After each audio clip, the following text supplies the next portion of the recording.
All right. Charleston Orphan House. Why am I talking about the orphan house? Right. During this same time in Charleston, there was like a great fire or something like that. There's a lot of things going on, a lot of turmoil. Now, understand that Charleston, South Carolina was definitely a black city, and they were doing their thizzle economically, you know what I mean, and stuff like that, right? They were prosperous. And lo and behold, some way a fire got started and ended up burning the whole city down. And one of the buildings that was spared is this orphan house, which was not an orphan house. I think it was renovated and it became orphan house, if I'm not mistaken, right? So let's read a little bit about this orphan house and who was being and who the orphans were, right? So we're talking about the orphans and what was going on. I'm trying to paint the picture of what was society like during this time. Just learning about this little orphan house, right? Which it ain't too much to it.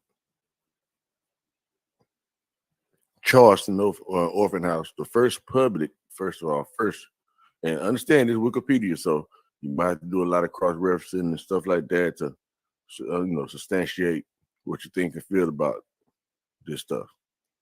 I'm just throwing it out here.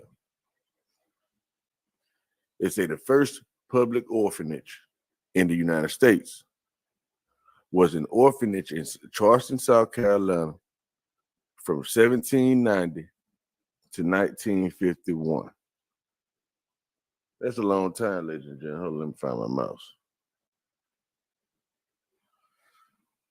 mouse. Listen here. That's a long time, ladies and gentlemen. For real, though. From 1790 to 1951. And like I say, I don't believe they built this building. I think that building was already there and it was renovated. So let's continue. Records of the commissioners of the Charleston Orphan House are held at the Charleston County Library, public library, right? The public library in Charleston. The records consist of the administrative records, right, of Charleston Orphan House from its founding in 1790 to its removal in 1951. So it's saying they got administrative records. They got the records of everything that was going on from 1790 to 1951 in the public library. That's what they're trying to say. All right. Let's get into a little history. The Charleston Orphan House was established on October 18, 1790 by the City Council as the first municipal orphanage in the United States. Key word, first municipal orphanage, right? City orphanage. The orphanage, well, you remember when they said, okay, now let me keep going. They said the orphanage primarily served poor white children and formed one of South Carolina's earliest educational systems. Okay, so it formed one of the earliest forms of the educational systems, right? And we're talking about poor white children, not just white children, but poor ones. This is what the orphanage was filled up with. Look at that big old building. Just imagine how many children they held in there. Doing who knows what. And they was being apprenticed off and stuff like that, stole forms and sent here and sent there to do to work. You know, you had to have the child labor laws kick in and all that. But yeah, it gets serious when you really look into this shit. All right, they say before the orphanage house was established, St. Philip's and St. Michael's parishes provided for destitute children. Destitute. They ordered men who abandoned their families to pay child support and paid women to care for young who did not have families. So the first form of child support sound like it's dealing with white folks, and they poor white children because their parents are poor, so they abandoned their children. Literally. It says when Charleston was incorporated in 1783, the city had to take on the burden of caring for these children. Now, hey, so the regular citizens, the good old Negroes, had to get charity to support these poor white children because the burden was on the city. You know, the city make its money through taxes. All right. It say the city wanted to establish an orphanage as a centralized site of care to save on expenses.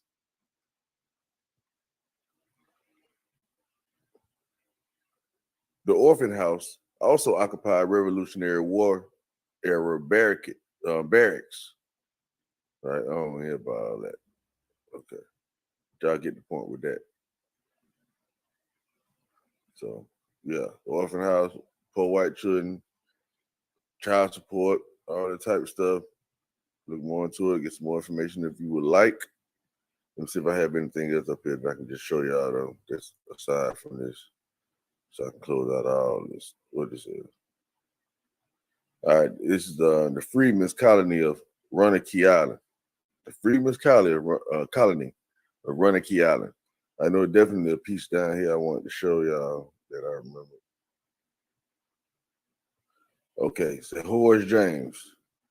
Reverend Horace James was an evangelical congregation,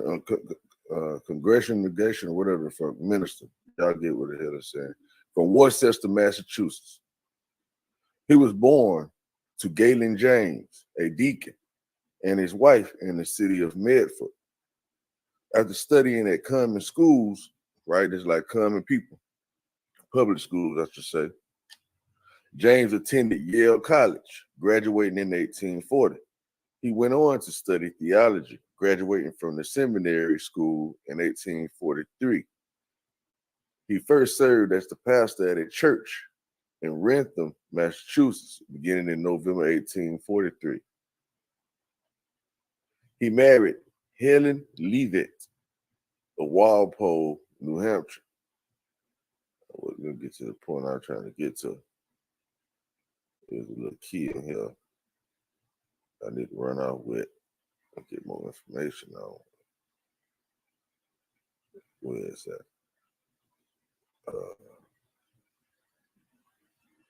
My bad, y'all. I thought it was going to be coming right up, but let me just keep going. It said after the American Civil War started, James appointed the Union Army as a chaplain. I mean, he joined the Union Army as a chaplain. By then, having had nearly 20 years experience as a pastor. Now, I understand that now. They had a goddamn church in the Union Army. And you remember all these Negroes running up to the Union Army and all that, you know, or whatever. But I'm just saying that these Christians, or they was being missionized. I say by having that 20 years experience as a pastor, they say by 1862, he was assigned to the forces that occupied North Carolina. Okay, he was assigned to the forces that occupied North Carolina. What forces occupied North Carolina? All right, in 1862. In April 1863, the general appointed him as the superintendent of Negro affairs for the District of North Carolina. What you say? Hey, it's weak now, so you got to go do some more research if you don't, you know, agree with what's going on.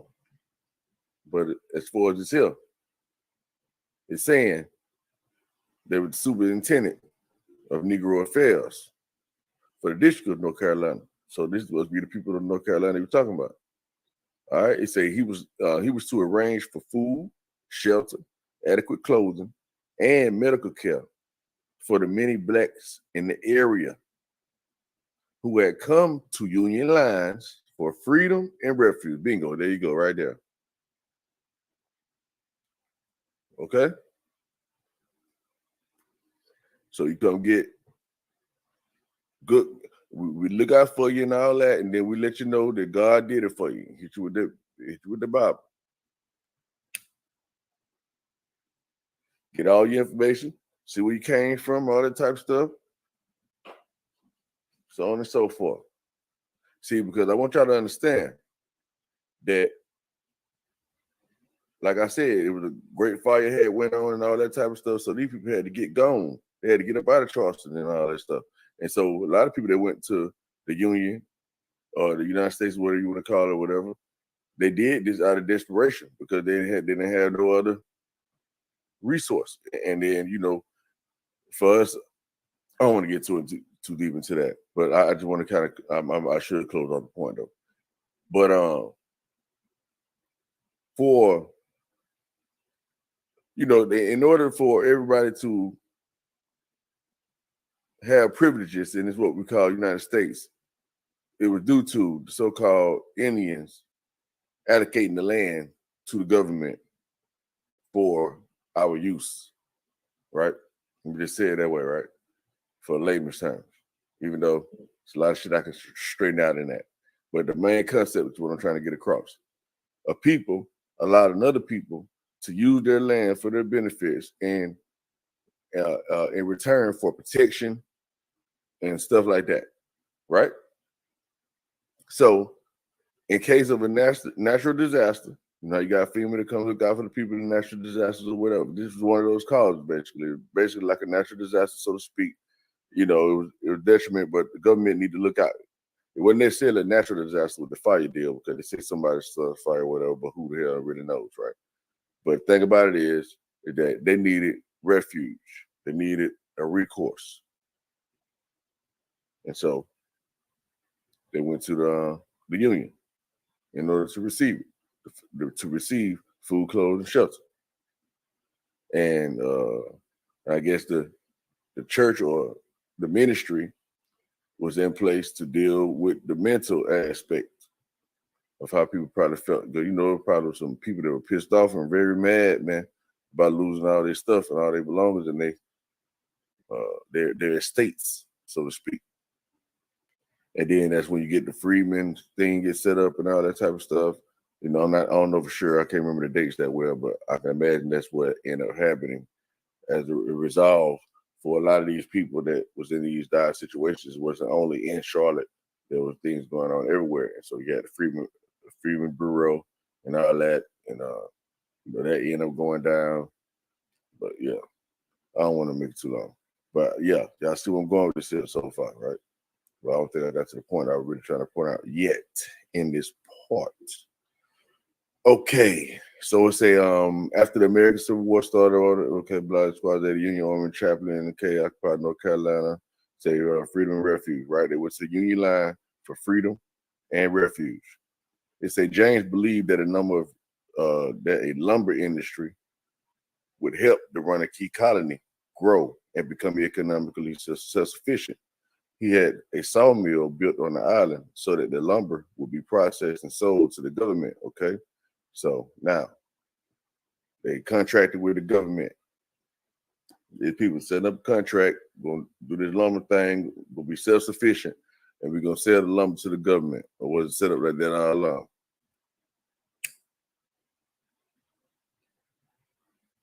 They say other natural resources could be sold elsewhere. He hoped to show that the free labor and technology, right, was always superior to the slave system. Okay, so you see the interchangeable use of phrases right here. So you got free labor, and then you have slave system. The average person, like I would have thought, right, I would automatically equate slave system with free labor. Same thing, right? You ain't getting paid, you're a slave, same shit. But here, they're not using it that way. There's differentiating free labor from slave system, right? They say free labor and technology. So this going hand in hand. And it says to show that it was always superior than the slave system. So that means the slave system was a fairly new system, it sounds like. And okay, but anyway, let's keep going. They say the sawmill had a 70 horsepower engine, powerful for that time and venue. The mill was located at Pork Point near Union headquarters.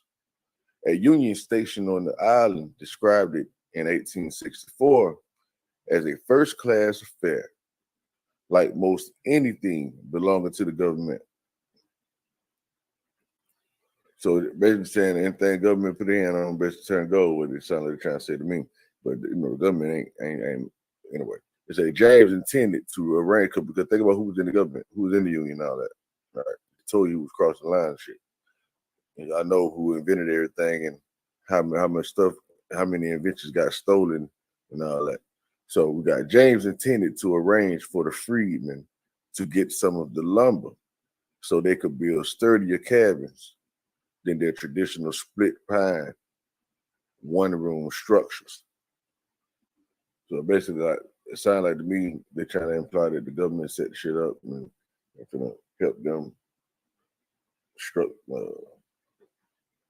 make stronger structures for their buildings and all that. But at the same time, I'm thinking that the shit already been knocked down, burnt down, all that type of stuff. They just rebuilding it with wood. All right. Still ain't got to that. Oh, here we go. We get into it. They say each house contains but one room, no rooms above. The boards used for building are made as follows.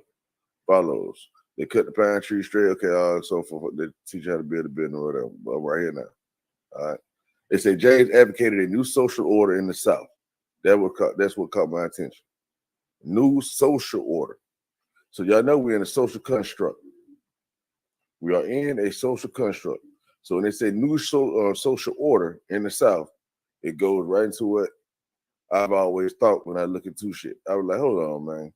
It don't really have anything to do, well, it have a lot to do with your skin color and where they place you in the social ranking or whatever. But when it comes to socializing, it's all about somebody ostracizing you to a certain extent. Like, this the popular crowd, this the unpopular crowd, and everybody that's in the in crowd is going to shun everybody that's in the out crowd.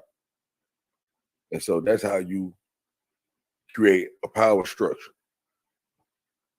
especially when the out crowd don't really understand the social construct and what's really going on for like in a competition and so on and so forth. But it said a new social order in the South, right? Not in the North. So that means the social order that was everywhere else was not the same social order that was in the South. The social order in the South was totally different. It had its own thing going on, which they want to try to say it was slavery and things like that. But us that are learned, we understand that slavery basically, for the majority or the most part, was dealing with family members and everyone that lived in your household. Okay. So that's a side thing. And we know that everybody in the South, they were dealing with all the agriculture, they had all the food, they had their own market going on, had their own economy. In and out. Everything's entrusted. And so a whole lot of you watch my back, I watch yours type thing going on inside. All right, but let me keep going. But that's what caught my attention. New social order in the South, right? To replace slavery with what? Free institutions. So we get to talk about all these institutions. That's the new social order. That was the new social order. And so when you get the American Colonization Society and the missionary schools and all that type of stuff to come down to the South, you got Martin Luther Kings and the Booker T. Washingtons and all these other guys transitioning or coming down to the South trying to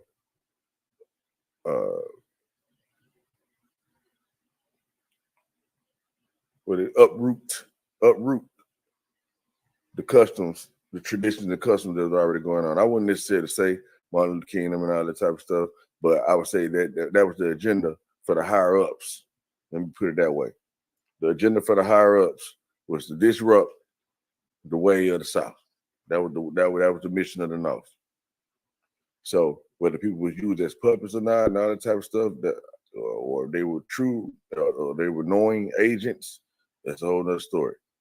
All right, but like I said, the fact of the matter is there was a new social order going on in the South, and it was used to replace slavery with free institutions. All right, it said the free people had a variety of skills. Many were artisans who made baskets, shoes, barrels, shingles, and boats, which could be traded or sold. James intended to market both the natural resources and the freedmen's crops, such as cotton, corn, turpentine, resin, tar, timber, fish, oysters, wood, reeds, and grapes, to make the colony self-sufficient. While thinking freedmen should have the rights of citizens, right? I mean, they didn't, right? He also held that there was a natural stratification of society, and African Americans were near the bottom. All right, so that's what I was saying about the order, the structure, and the order of the pyramid. They had us at the bottom, there, everybody's on the top, using our resources and everything, and then realize how many skills that we had. And then when you look around today, actually, we probably still have all these same skills, but a lot of us don't. You know what I mean? I know I don't have a lot of these skills to do certain things, but imagine it being common knowledge and you being under this system and you don't really know about all this book stuff, all this so-called scholars type of shit. You know what I mean? That our people end up falling into when they were going to the North, attending these free institutions that they spoke of, instead of replacing it with slavery, as they would call it, when it comes to building shoes and baskets and making shoes and building shit and fishing and cutting trees and all that hard work. You know what I mean? Building shit. So then we think about I ain't gonna go there. Yeah, y'all see where I'm going with this shit. So now I say finish simultaneously while thinking free men had national stratification and African Americans were near the bottom. So you see how they even switched saying that these people are African Americans, where that all even comes from, the African part. We're just Americans. Okay, missionary aid. Much of the aid, education, and social work on the island was planned and carried out by representatives of the American Missionary Association. There we go. Right? What did it say? Much of the aid, education, and social work on the island was planned and carried out by the representative of the American Missionary Association, also known as AMA, AMA. Now, when you think about AMA, we're dealing with, I ain't gonna go there either. All right, it said that AMA worked to evangelize slaves and convert them to Christianity. What it worked to do? It worked to evangelize the slaves and convert them to Christianity, if they were not already so.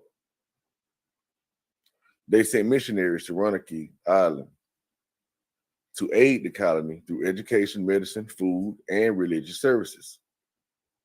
They also preached the gospel to the freedmen. Education classes were started. The state of medicine in the colony, as in society in general, was informal. So informal now. They're doing the medicine thing and all that shit. Well, nobody certified to be doing whatever the fuck they were doing. That's what it sounded like they're saying to me. It said missionaries with little to no medical training, right, administer medicine to the sick on the island. Ain't that some shit? What they do? They're killing them. Killing them. That's my opinion on it. And who in their right mind to be letting these folks do this here? Tell you, they desperate situations. Okay, it said gradually, and of course now this is Wikipedia. I ain't did no follow up on this stuff to see if it's a truth or not when it comes to missionary doing all this stuff. But I'm pretty sure it probably was, and it's definitely a lot of material on the Roanoke Island and all that. Freedmen, it's in history that there was an actual place. All right, so let's keep going. I understand now there's a black spot.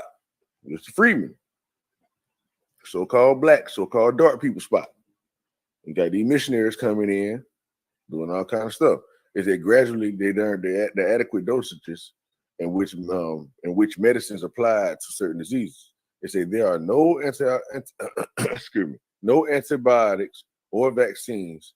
So medicine consisted of folk remedies, bloodletting, and surgery. The freedmen, the freed women, were knowledgeable of herbal remedies, which were more often more effective than what trained doctors could offer at the time. So they said more substances needed for that. So they were hating on that part. That the Negroes had more information on how to heal your ass than these so-called doctors. Okay. Let's see. It said religious practices formed the core of activities during this time. If people that needed something to do, entertainment.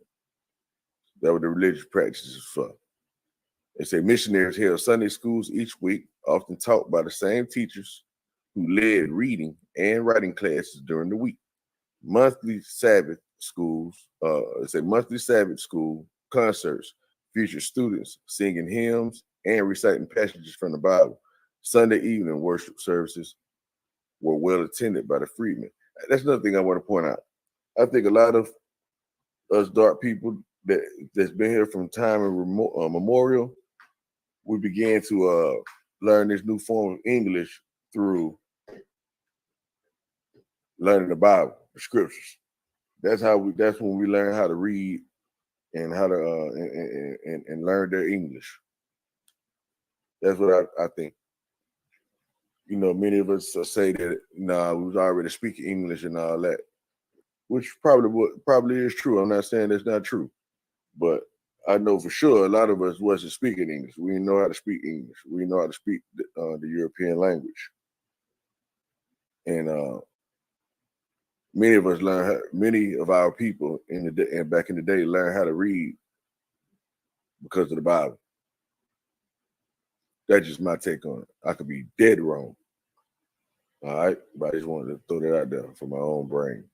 All right, so education. So education was viewed as the key to prepare the free people for citizenship under the supervision of the Union military. So under the supervision of the Union military, the freedmen built schools, churches, and about 600 cabins. The schools were simple log cabins. Both children and adults were eager to learn to read and write. There we go. There we go. They were eager to, so they ain't know how to do it already. They ain't know already. And to say, as most of the slaves had not had any formal education in these skills. So they knew how to read and write, but it wasn't from the formal aspect, right? We spoke slang and stuff back then. That's the true language. You know, our language is just slang, just natural language. Then when they came and started trying to learn the way we speak, they put a structure to it.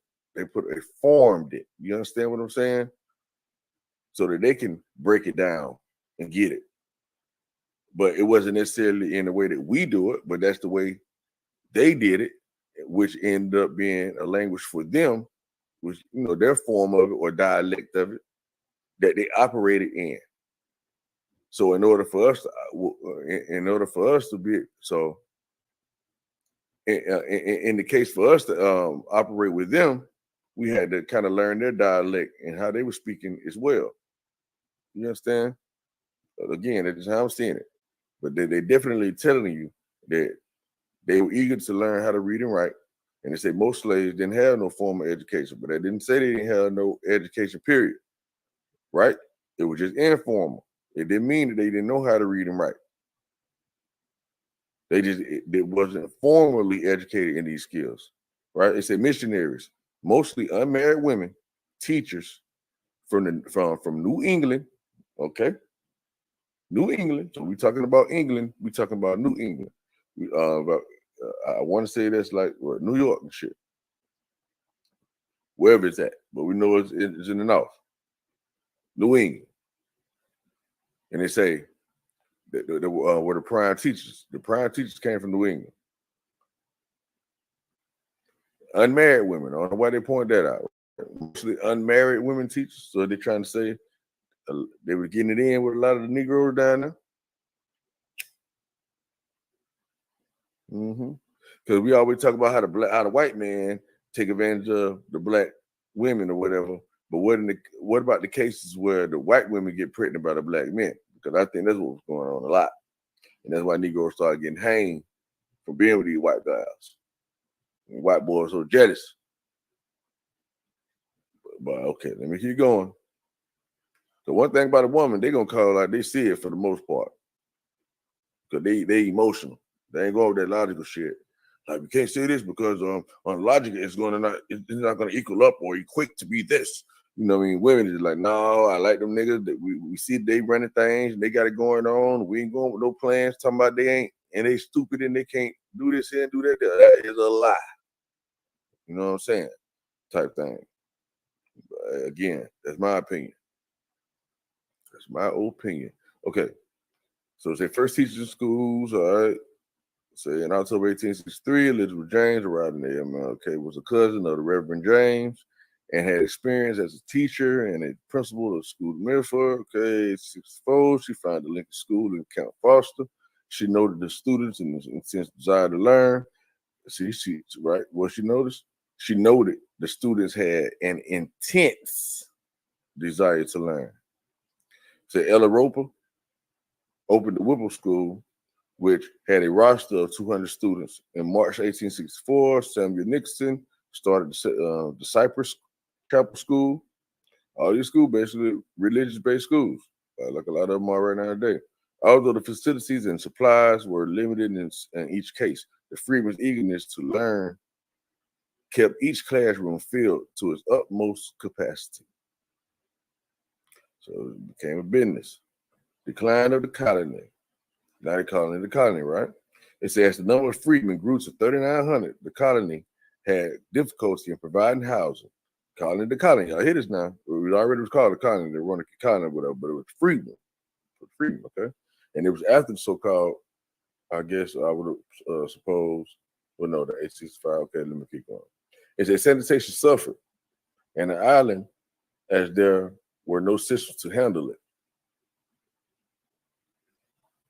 It's a right. It's a sanitation suffered on the island as there were no system to handle it. They didn't have no kind of way to get rid of their waste and shit. It's a infectious diseases began to spread in the crowded conditions. When severe diseases such as smallpox, cholera, and dysentery arose, no one at the time understood how they were transmitted, and there were no treatments. The missionaries could do little more than the freedmen. The colony began the downward slide from which it was unable to recover. The increase in the number of freedmen strained their relationship with the Union Army, right? The increase in the number of freedmen strained their relationship with the Union Army. Okay, and then a lot of these places probably deserted right now today because they probably feel like they're infectious places, especially if it still don't have no irrigation and all that type of stuff. This shit probably still hanging around. Take care of one of the islands that ain't got nothing going on that motherfucker, and been cut all kind of shit. And I'm telling you, I'm just saying, it's doing out there, something for me to think about. I be like, damn, man, when I go back to the place where they was already at and all that stuff, so it sounds like the running key. It's probably right now today though. Probably just kept. But shit. All right, it says more freedmen entered the Union Army. Their families became more dependent on the government and military for aid. See, there we go. There we go. See, they were down there forced, coerced to have to deal, had to switch up. It says more freedmen entered the Union Army. Their families became more dependent on the government and military for aid because of the island's isolation. The army pressed the refugees for more labor as the war dragged on. More labor, free labor. In one case, in late 1864, military officers forced some freedmen who had been working for the quartermaster's department on Runakey Island to leave and work on construction of the Dutch Gap Canal to divert the James River in Virginia. See, a lot of them made these motherfucking canals and shit too, like the Negro did. dug canals and shit to divert water. But you see what they're saying? That they were handling them, manhandling them, treating them any kind of way. They got out working all that there and sent them out to work on construction for a Dutch Gap Canal to divert the James River. It's crazy. They say the commanding officers, such as Colonial Rush Hawkins, had ordered subordinates to treat freedmen with respect, but tensions arose. Okay, then, Hawkins. They say bad harvest seasons caused the residents to suffer from lack of food. They had already found that the soil was too poor to support the needed level of cultivation for the population. Rations were reduced in the late stages of the war, which made the inhabitants more desperate. According to the Elizabeth James, a teacher, the freedmen would steal fearfully from each other. She said they are hungry, so they steal anything they can lay their hands on anywhere. Shit, with respect. It said when President Johnson issued his amnesty proclamation in 1865, I wonder what that is, he ordered all property seized by the Union forces during the war be returned. Hold up. That might be a big one right there, y'all. The Amnesty Proclamation in 1865. And what was and this was President Johnson. We know Johnson, the Johnson name is definitely has a lot of Aboriginal ties. And it says he ordered all property seized by the Union forces during the war be returned. It said the lands used for the contraband camps were returned to their former Confederate owners, and all the camps were dismantled. Okay. I don't know if that's a loud truth, right? To kind of divert, like, yeah, the camps, whatever, but yeah, we knocked them down and gave the land back to the Confederates and so on and so forth and all that. That might not even be true. But let's say perhaps it is true. The main catch out of this is that the lands were returned. So we hear all the, they came down, all these wars, they took our land and all that type of stuff. Technically, is to be returned. But the people that it's returned to, were they the actual owners or not? It's another thing. That's something you got to think about. And then it says, they say contraband camps. So the prisoners, they were called slaves, but they were contraband. So I think that when we talk about dark slaves, we're dealing with the contraband. So, AKA, okay. So it said the freedmen were told, okay, let me go back to right up here. It said the land used for contraband camps were returned to the former Confederate owners and all of the camps were dismantled. At the Runakee Island colony, the freedmen were told they had no rights to the plots they had cultivated for years. Oh, look. Why is that? There we go. So that's why I say some other people start claiming their shit. They cultivated for years. No rights to it. Because they ain't had no rights on paper. That's when they put the paper game down. All right? They had nothing on paper. It said the U.S. Army helped most freedmen return to the mainland at their choice. Some returned to former plantations and became sharecroppers, tenant farmers, or laborers. Okay, they went back to their shit, and by being stolen from them, they had to work the land, pay to work it. They were able to use the land, but they didn't have legal ownership. They say after the war, numerous freedmen moved from rural areas to towns and cities to evade white supervision and gain more opportunities as craftsmen. Where they moved to? The rural areas. Out of the cities. Right now today, these rural areas are owned by a lot of our ancestors. We follow the paperwork. Yeah, the cities did belong to many of us, and that's why a lot of us are still there in the cities as well. Where a lot of them got tired of living the rural life, like, fuck that, we're going back to the city where we started from. But Rural is unincorporated territory, meaning outside the jurisdiction of the local municipalities. Okay, so that's why a lot of them decided to do that. If I had to guess.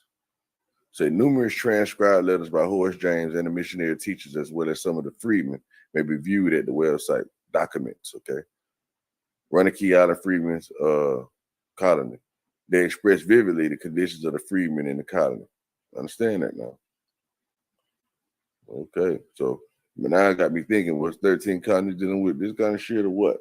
But anyway, you want to get more information from the actual missionaries, you can go to it.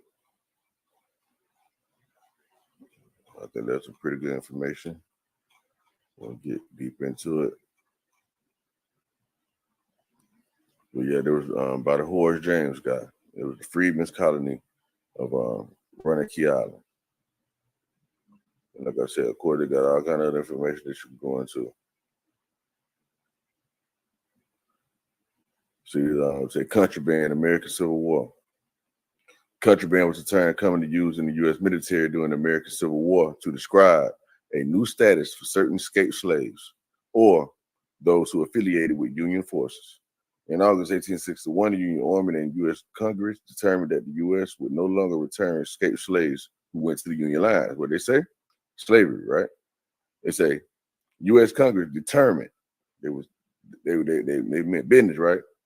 That the U.S. would no longer return escaped slaves who went to Union lines. They say, but they will be classified as contraband of war or captured enemy property. So it went from that, won't let them, right? Won't let them literally. I mean, they captured them. Game, no, we ain't letting you back across that gun line. We gotcha. We gotcha. See how they double talked in that? But again, it's wicked. So we're letting you know. They say they used many as laborers to support union efforts and soon began to pay wages. First, they worked for free labor. Then they began to pay wages, income, right? Union servitude. Okay, the former slaves set up camps near Union forces, often with Army assistance and supervision. The Army helped to support and educate both adults and children among the refugees. Thousands of men from these camps enlisted in the United States colored troops when recruitment started in 1863. At the end of the war, more than 100 contraband camps, right? At the end of the war, what? More than 100 contraband camps were operating in the southern United States, including the Freedmen's Colony of Runakee Island, North Carolina. Here, 3,500 former slaves worked to develop a self-sufficient community. So they're working to build another city, okay? Because theirs was burnt the fuck up. That's what they ain't telling you. Excuse my French. What they say in 1861. I'm gonna end up going to that, the one that, okay, yeah, that's what I'm gonna do if I don't forget. Right? It say after Confederate states had engaged in the American Civil War, the status of Southern-owned slaves became an issue in early 1861. Not long after hostilities began at Fort Monroe in Virginia's road, Hampton. Let me slow down. It said at Fort Monroe, right? Fort Monroe. You would think of that being like a real fort, basically like a city too, if I'm mistaken. Fort Monroe in Virginia's Hampton Roads. Major General Benjamin Butler, commander, learned that 3 slaves had made their way across Hampton Roads Harbor from Confederate-occupied Norfolk County, and approached Union-held Fort Monroe for refuge. So they went to the Fort Monroe for refuge. It said General Butler refused to return the escaped slaves to slaveholders who supported the Confederacy. This amounted to classifying them as contraband or property to be retained by the Union. The first use of that terminology in military records appeared to have been by another officer. See below. The 3 enslaved men, Frank Baker, James Townsend, and Shepard Mallory, had been leased, right? Had been leased by their masters to the Confederate Army. They were leased to the fucking Confederate Army, okay? To help construct defense batteries at Sewell's Point across the mouth of Hampton's Road from the Union-held Fort Monroe. They escaped that night and rowed a skiff to Old Point Comfort, where they saw the Salem at Fort Monroe. Okay, so prior to the Civil War, the owners of the slaves would have been legally entitled to request their return as property under the federal 1850 Fugitive Slave Act. Okay, 1850. See how late in time this is. Then in 1900, and that's when they set up these kind of laws and shit. And it was called the Fugitive Slave Act. And it said, but Virginia had declared by secession that it no longer was a part of the United States. Okay? They say General Butler. So now hold on. If the United States is the whole damn thing and everybody got to be a part of it, how can Virginia declare that they ain't a part of it? That's what people got to understand. The ones who have a conflict will understand the difference between America or the Republic and all that and the United States. The United States is a group. It's an organization. It's a union. You see what I'm saying? They're telling you it's a union. So you want to be a part of the union or you don't. You know what I mean? Separate from the union or you ain't. And when you're part of the union, everybody that's with you comes along with it. Okay. They say, but Virginia had declared it by secession. All right. Say, it's United States. General Butler, who was educated as an attorney, took the position that if Virginia considered itself as a foreign power, right, to the United States, Virginia considered itself as a foreign power to the U.S., then he was under no obligation to return the three men. Okay, do y'all understand that? So it's showing you how to put down your own jurisdiction. So it's like, look, man, if they said that they are foreign, that they're a foreign power to y'all, United States, we ain't obligated to return nothing to you. These are our people. So all that being I think that's a major way of being able to avoid being arrested and stuff like that. If we was to set up our own foreign power against the U.S. and be like, everybody, all of our people is a part of this foreign power, and so therefore we don't have to turn nobody over to you to be your slave under that 13, 14 men, whatever it is, where you declare to be a slave, you're a criminal, all that. No, they ain't committed no crime. They ain't under your jurisdiction. What crimes? Mm-hmm. That's a whole nother thing. It's a whole nother topic in discussion. All right. It said General Butler, who was educated at country brand of war. It said then, right here. It said then he was under no obligation to return three men. He was old domestic country brand of war when the Confederate Major John Carey resisted their return. Butler refused the request because this practice effectively recognized the seceded states as foreign entities. President Abraham Lincoln disapproved of it, not wanting to grant such recognition to those states. General Butler did not pay these men wages for work, but General Butler did not pay these men wages for work that they began to undertake, and he continued to refer to them as slaves. On September 25th, 1861, the Secretary of Navy, Gideon Welles, issued a directive to give persons of color, commonly known as country bands. So persons of color were called country bands at first. Then they became persons of color. And the employment of the Union Navy paid at the rate of $10 per month and a full day's ration. 3 weeks later, the Union Army followed suit, paying male country bands at Fort Monroe $8 a month and females $4 specific to that command. All right. In August, the United States Congress passed the Confiscation Act of 1861, which declared that any property used by the Confederate military, including slaves, could be confiscated by Union forces. Remember, it was saying that somebody had said, no, that's a no-go. They said the next March is act prohibiting the return of slaves, forbade return of enslaved persons to Confederate masters or the military. Grand Contraband Camp. The word of this policy spread quickly among slave communities in southeastern Virginia. So they're talking about southeastern Virginia. When they say the Southeast, maybe they're always talking about Virginia. It says, while becoming a contraband did not mean full freedom, many slaves considered it a step in that direction.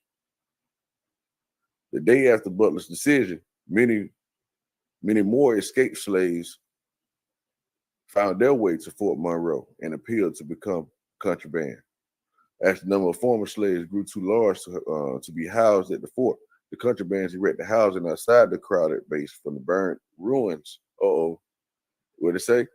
It said, as the number of former slaves grew too large to be housed inside the fort, the contrabands erected housing outside the crowded base from the burned ruins of the city of Hampton. They said, had nothing to do with no goddamn war, though. They just burnt their cities up. And they say they called their new settlement Grand Contraband Camp, which they nicknamed Slab Town. By the end of the war in 1865, less than 4 years later, an estimated 10,000 escaped slaves had applied to gain contraband status, with many living nearby, right? Across the South, Union forces managed more than 100 contraband camps, although not all were as large. The 1,500 contrabands behind federal lines at Hart's Ferry were returned to slavery when Confederates took the town.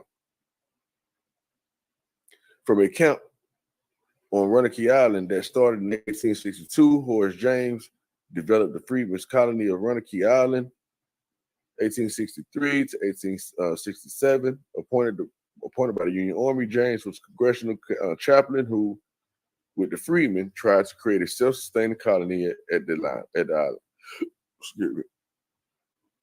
And they told us, all right, okay, now it's near Fort Monroe. Outside is protect the walls. The pioneering teacher, Mary S. Peake, began to teach both adult and child contrabands to read and write.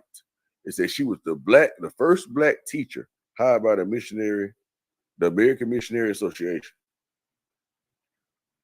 which also sent numerous northern white teachers to the South to teach. This area of Elizabeth City County later became part of the campus of Hampton University, a historical black college. Defying a Virginia law against educating slaves, Peake and other teachers held classes outdoors under a certain large oak tree. In 1863, President Abraham Lincoln's Emancipation Proclamation was read to the contrabands and free blacks there, for which the tree was named the Emancipation Oak. For most of the contrabands, full emancipation did not take place until the 13th Amendment to the United States Constitution abolishing slavery was ratified in 1865. Okay.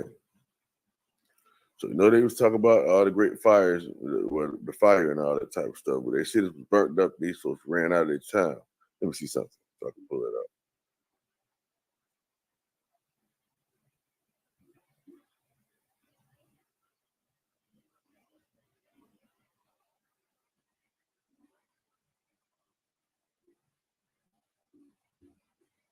Okay, and it's right in Charleston too. Then with the orphanage and all that, right? They say the Great Charleston Fire of 1861. Ironically, right? It's the same exact time. So just imagine if we're in one of these major cities and the whole city began to burn down, get burnt up. What do you think the people going to do? They're going to leave. They're going to seek refuge and all that. And they're gonna do what they're gonna be like, man, I lost everything. This ain't no FEMA and all that. I lost everything. I'm looking for work, trying to make it happen, trying to get my life back together, and everybody gonna pack up and work together to try to make something happen. This is what's going on. And we're gonna take the benefits from where we can get it from. But at the same time, the people who you're getting the benefits from are the people that are responsible for burning your shit up. Create the problem for the solution type shit. But they say the fire burned over 540 acres. 540 acres, man. They say 575 homes. This families we're talking about now. Let's say the average household, then it got 10 children in it, 10 people. That's a lot of people, man. They say numerous businesses. Businesses? These are black folks now. 1861. Before 1865. Who supposedly declared free and couldn't read and write and all this shit they saying. And 5 churches.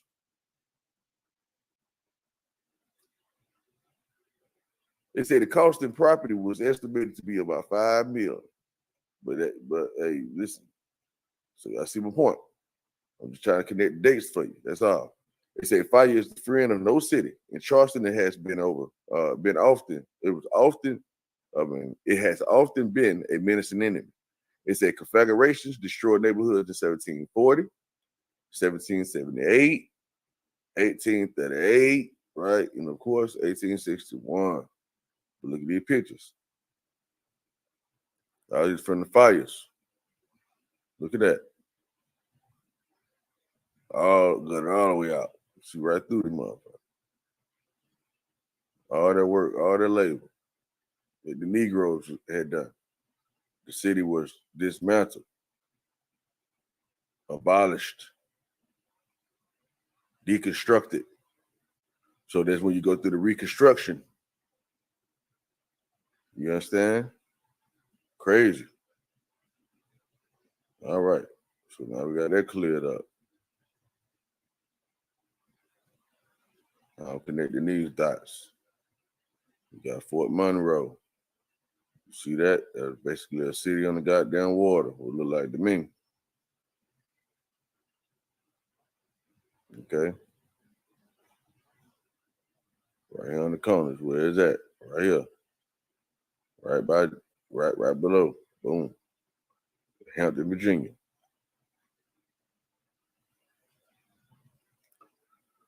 Let's see if anything else I can point out right quick.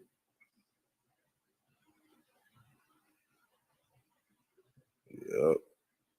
Mary S. Peak. They got a picture of her looking like Whitney on A Different World. It's a different world for where you come from. Because you were born Mary Smith. So you're a Smith.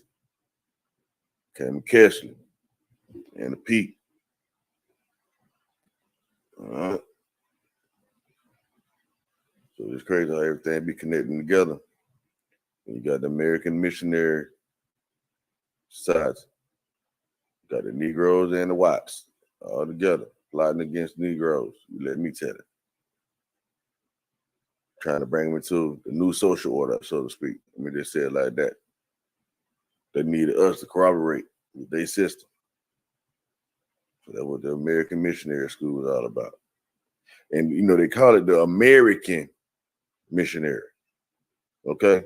You know, they're trying to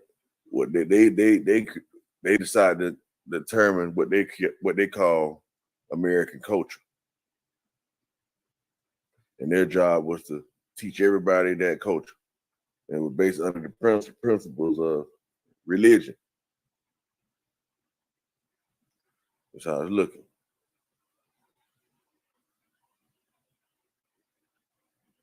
You got American Home Missionary Society. They said the American Home Missionary Society was a Protestant missionary society in the United States, founded in 1826. It was founded by a merger of the United Domestic Missionary Society with state missionary societies from New England. The society was formed by members of the Presbyterian, fucking so many words up. Presbyterian, right? The Presbyterian Church or whatever. All right.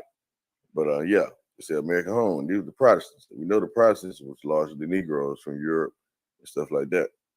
Or I would say from Canada, from Nova Scotia, New England, all these type of places in the North. That's what I'm thinking. All up there. And then they all trickled down, made their way down to the South, penetrate the South. You know, spread out, do whatever they were doing. Okay. I think that might be enough for that. What is a catechism? I don't know why I put this up. She instructs someone in the principles of Christianity. Okay. Catechism. What the fuck? Catechize. Catechize. It should say catechize. And it says instruct someone in the principles of Christian religion by means of question and answer, typically by using a catechism. Or yeah, I didn't say catechism right there. They say, but questions to or interrogate someone. Put questions to or interrogate somebody. They say late Middle English via late Latin from ecclesiastical Greek. Instruct orally, make hear. Make somebody hear some shit, instruct somebody orally. So telling the motherfucker something. All right, let's go back and see what okay. A catechism, a summary of principles of Christian religion in the form of questions and answers used for the instruction of Christians. All right, used for the instructions of Christians. So that's what they were doing back in the days in the missionary. Guess motherfuckers give some questions and answers, and they run that script called the script, right? And you go down at different places and you run that script on them. Do you know that? First of all, they ask you, do you know God love you and all this type of shit, and that Jesus died on the cross for your sins and shit like that. You know what I mean? Like to get you through the door. It's a series of fixed questions, right? A series of fixed questions. They don't change. Answers or precepts used for instructions in other situations. So they got the whole script laid out for you. Hey man, in some situations, a person might ask you this, they might say that, or well, they might do this, they might do that. You walk away, or you say this, or you say that. They got a whole script for you. A program. It's a program. Okay? It's a program. All right, compact. So it's a closely and neatly packed together, dense, composed or made up of. All right, exert force or something to make it more dense, compress. So make you more dense and compressed, not lighting you up, pressing you down. Oppression is to compact your ass. You know, you don't have no room to move. Like you get no move, no wiggle room, no room to breathe. Like damn, then you stay on my neck. Yeah. So it's a small flat case containing face powder, a mirror, and a powder puff. All right, it's something that is a small and conveniently shaped example of its kind. I think I put it right. So it's a closely put something together, joined it. Say fasten some shit, right? Handcuff your ass. Compact, a formal agreement or contract between two or more parties, right? A compact. All right. Make a pact. And that's a formal agreement or contract between two or more people. Make or enter into a formal agreement with another party or parties. Oh yeah, just to let y'all know, this don't have shit to do with all the other stuff I just bust down. Just like I ran through the orphan, all that shit or whatever, and how they related to the fires. To me, what was going on, people was running to the union lines and all that. I don't even know how that even ended up relating, but that ended up relating with the union and all that, and how the people was desperate, how to try to make it seem like they were just slaves and they were just country brand of war. They would try to run to be free and all that type of stuff. Now they were running for refuge because they stuff was being burnt up, you know, and stuff like that. And then they was getting hit with the missionary schools and so on and so forth. And they ended up building up Hampton. Y'all saw everything I just read. But that had nothing to do with this. Well, I guess it kind of do, but I don't think that was my intention. I'm just, like I said, I'm just running through these tabs so I can get up out of here. You know, since it's open and it's up. Get some bonus information, I guess. You know, you can add it to whatever, because we talk about agreements and pacts and all that. Still going to some shit. You talk about making a pact with somebody. They're saying compact somebody, like press them down, force them into a box where you can't move up out of this contract and you sign. You can't move. You can't go no left. You can't go left or right. You agree to this here. Gotta stand on it. They say make or enter into a formal agreement with another party or parties. All right. So the origin of the word was late 16th century from Latin compactum, past participle, but a past participle of a capacity or something like that. Okay, say make a covenant, right? It's making a covenant with somebody. A covenant, God made a covenant type shit. Like I said, compared with pact. But the whole thing is a compact. And it's to make a covenant, a constitution, a treaty, right? All that type of stuff. It's agreement. We go to what a bond is. So a bond is a relationship between people or groups based on shared feelings, interests, or experiences. What is a bond? A relationship, right? We already know that. Another bond is a connection between two surfaces or objects that have been joined together, especially by means of an adhesive substance, heat, or pressure. Join or be joined securely to something else, especially by means of an adverse substance, heat, or pressure. Join or be joined by a chemical bond. In law, right? Let's see what a bond is in law. In law, a bond is a deed which a person is committed to make payment to another. A certificate issued by a government or public company promising to repay borrowed money at a fixed rate or interest at a specified time. So we get a loan, create a bond. An insurance policy held by a company which protects against losses resulting from the circumstances such as bankruptcy or misconduct by employees. In the U.S., it's some money paid as a bail. Some money paid as a bail as a bond. Okay, building a pattern in which bricks are laid in order to ensure the strength of the resulting structure. So like bond paper, short for bond paper. A bond is short for bond paper. As a joint or be joined security to something else, especially by means of okay, ready. Okay, establish a relationship between someone based on shared feelings, interests, or experiences. Join or be joined by a chemical bond, lay bricks. Okay. So bond is the same thing as a band in the first aspect of it. And a band is a flat, thin strip or loop of material put around something, typically to hold it together or to decorate it. A plain ring for the finger, especially a gold wedding ring. North American definition of bond in the first sense is a ring of metal placed around a bird's leg to identify. What? A ring of metal placed around a bird's leg to identify. A belt connecting wheels or pulleys. A collar with two hanging strips worn by certain clerics and academics as part of their formal dress. A stripe of elongated area of a different color, texture, or composition than the surroundings. Okay, a range of frequencies or wavelengths in a spectrum, especially of radio frequencies. Archaic definition of bonds is a thing that restrains, binds, or unites. Okay? So making a pact, making a bond, so okay, it's a thing that restrains, binds, or unites somebody or something. Okay, surrounding object or something to a form of strip ring, okay, decoration, okay, put a bond. All right. So then that's when we go into band, right? If we went to band, then we're going to bind somebody. So it's to tie or fasten something tightly.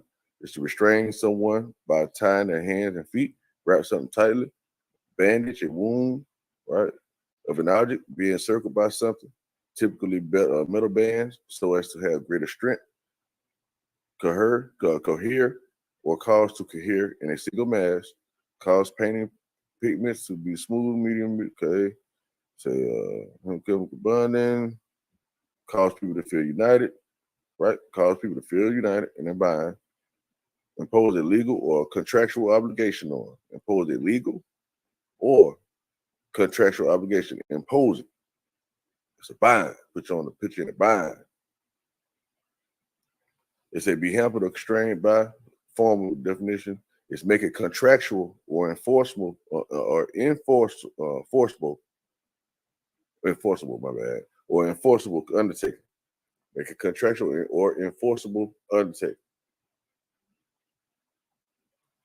Okay, security contract typically with some with money. Indenture someone as an apprentice. When somebody, okay, so it's like a bond. When you indenture someone as an apprentice, remember the orphans and all that. That's a connection. Orphans, indenture, someone as an apprentice is an indenture. So I'm saying indenture services. These they were apprentices. They was learning how to form, learning how to do this and do that. Like rehabilitation, teaching you how to become civilized. You know how they say the people, the prisoners were being sent over here and stuff like that to become slaves or indentured service, so to speak, to do labor. So they're coming over here to be trained, rehabilitated, so they can become civilized. So who was doing the civilizing? Okay. So it's a logic of a quantifier he applied to given variable so that the variable falls within the scope. All right, problematic situation. So it's a binding Germanic origin, Dutch. Okay, binding root shared by Sanskrit, bindi. I wonder what that means. This is Sanskrit. It says shared. It's a one who has received no mandate, being without authority. Okay, unconnected, incoherent.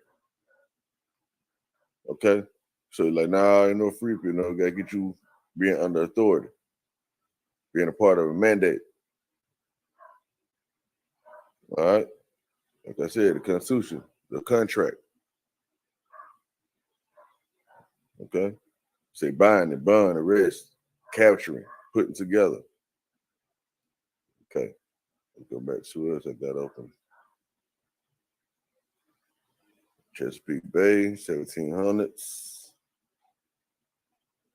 I got it open. See, go back a little bit, see where I came to that.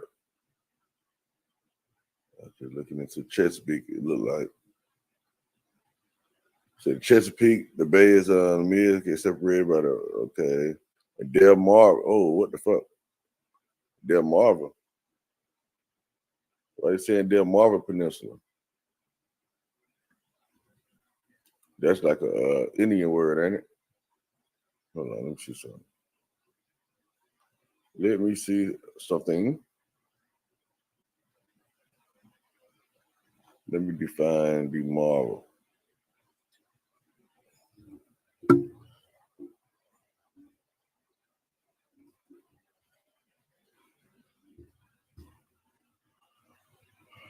What's okay, you don't really tell me nothing.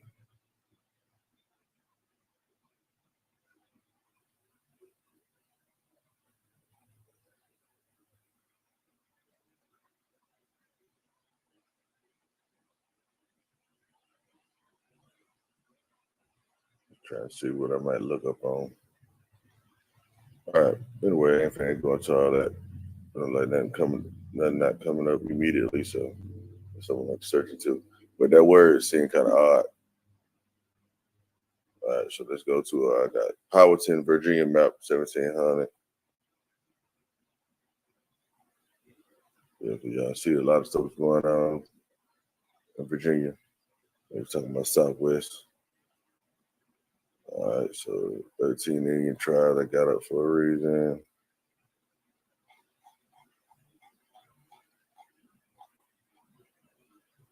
So these were 13 tribes, right? This is pretty interesting. I got up here. Said 10 more rows. Go ahead and pull these up. Make this a little bit bigger.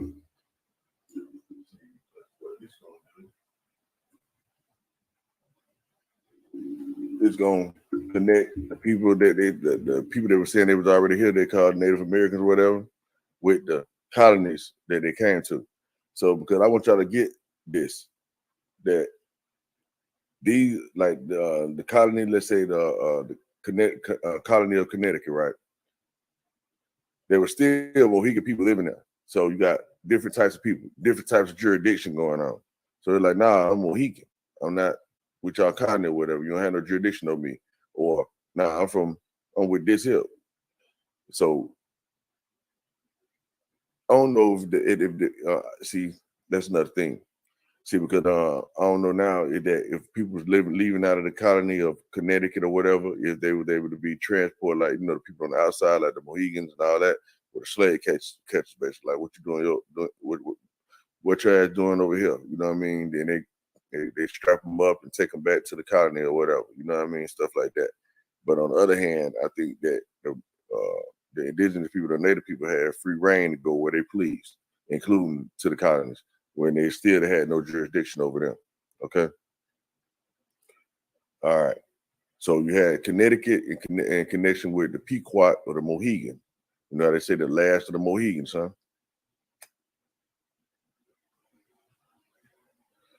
You got Delaware, which is the Nanticoke, Lenni, the Lenape, the Delaware. All right. You got Georgia, which was Creek, Cherokee.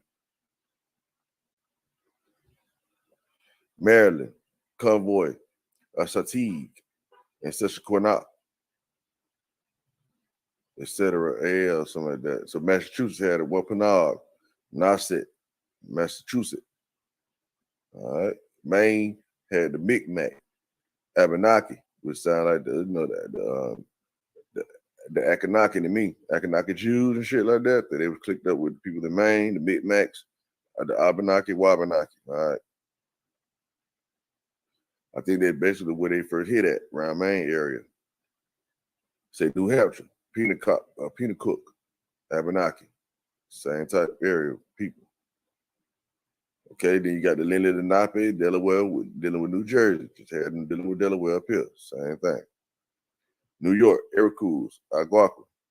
So New York, or the Iroquois, and the Algonquin. So all you New York folks came over there, the Dutch and all y'all, so the Dutch colony dealing with the Algonquin, and mixed in and all that type of stuff, and yeah. So North Carolina is the Hatteras, or the Cherokee, Catawba, and etc. So North Carolina, that means they linked up with the people of Georgia, with Cherokee in Georgia, North Carolina as well. So they had connections going on. Pennsylvania, the Shawnee Seneca. All right, Rhode Island, Narragansett, Nipmuc. Okay. Yeah, South Carolina, Yamasee, Catawba, and the Cherokee. So South Carolina, North Carolina, and Georgia linked up. You got the Cherokee right there as well. You got Virginia, the Powhatan. All right. I wanted to show that.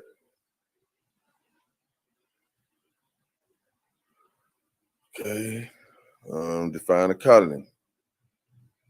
A colony is a country or area under the full or partial political control of another country.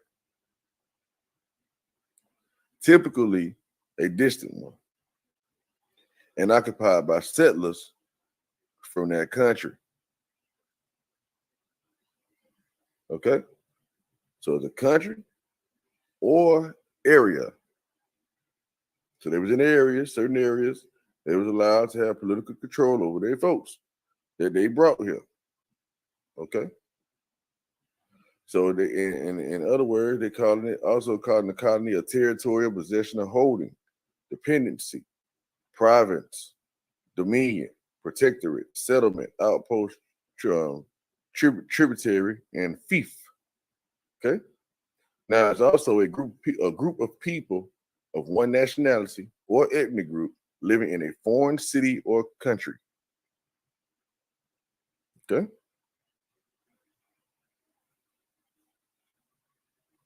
Let's skip a couple of these here.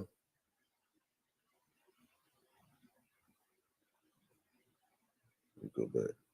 So settlers from another country, group of people living in a colony consisting of, a group of people living in a colony consisting of the original settlers and their descendants and successors.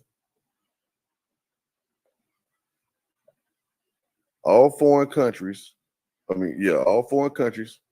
or areas formerly under British control. No, British political control. That's essential. It's a politics, socialization. Okay, British, another term for 13 colonies.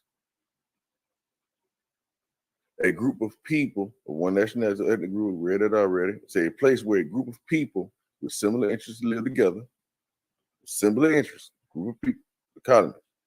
South Asian, the colony is a housing development or residential community, especially one originally constructed by an employer for its workers. In biology, a colony is a community of animals or plants. So, okay. All right. So it's a group of fungi. Okay. All right. Now, the origin of the word colony. Late Middle English denoting a settlement formed mainly of retired soldiers acting as a garrison in newly conquered territory in the Roman Empire. Okay? So that's another thing I want to point out. When you had these colonies, a lot of these people had invested interest in these colonies. They were retired soldiers and stuff like that. They were military men. They were armies, garrisons. Okay? And it's from Latin colonia, which means settlement or farm, right? From colonus, settler, farmer. and it means cultivate. Cultivate. A settler. The same thing as a farmer. When you get talk about trust law and all that, you got the settlers, and, you know what I mean? Or the grantor. You talk about farming. So most people say they was farmers. You already know what's going on. They're the people on the colonies, the slavers, in servitude of the king. All right. So yeah, I think that's enough of bullet point information that you can do further research on yourself, get more understanding about whatever. That's the end of this segment.